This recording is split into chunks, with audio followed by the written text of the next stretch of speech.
Good morning guys, good morning, good morning, good morning. Kagigising ko guys eh. Tapos alam guys, nung pagising ko, grabe nagkalat yung video ni BBM.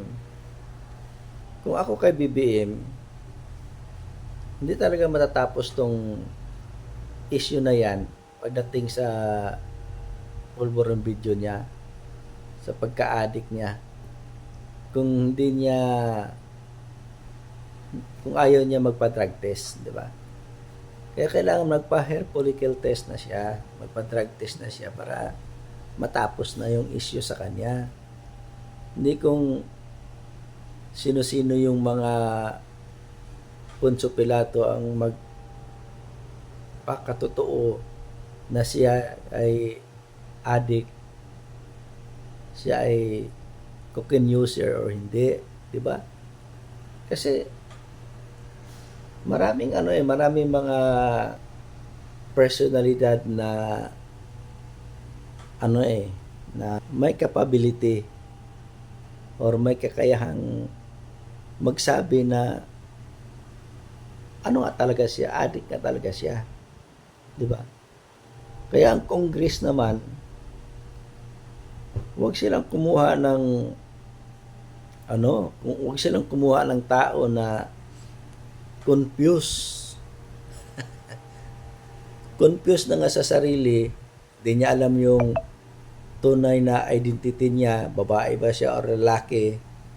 Tapos yung kukunin nila na magpakatotoo na si BBM ay hindi siya addict at mag-confirm na yung video na yon ay hindi siya tunay na si BBM, di ba?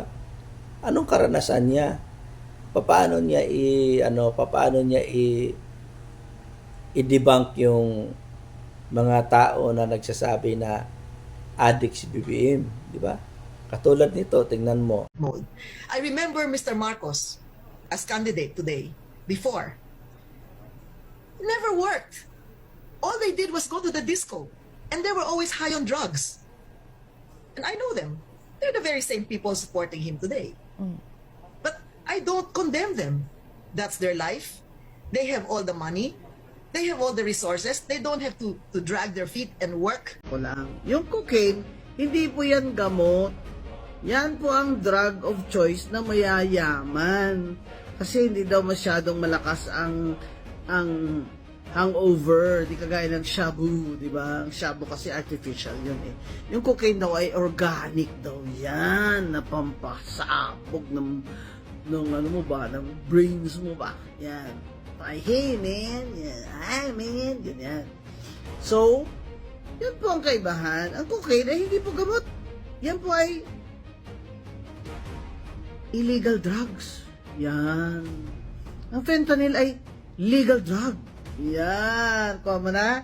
O, sige. Ano pa? Mag-isip ka pa kung ano pang kaibahan yan. Saka yung cocaine, ang resulta niyan, ganito. Ang mga nagko-cocaine, meron silang cocaine jaw. Yan. Di ba? Nagkaganito. Pag nagsasalita sila, kahit hindi sila sasalita, gano'n sila. Din dito sa iyong affidavit, binanggit mo yung isang raw version at yung enhanced version. Pakipaliwanag po sa amin, ano po ang ibig sabihin nito sa iyong affidavit? Yung raw version po kasi, kapag tinignan nyo, hindi nyo rin po talaga masasabi na si PBBM. So, in-enhance po nila yung video para mas maging maliwanag at mas makita. Okay. Ang ibig nyo bang sabihin, na-edit yung video? Yes po, Mr. Chair.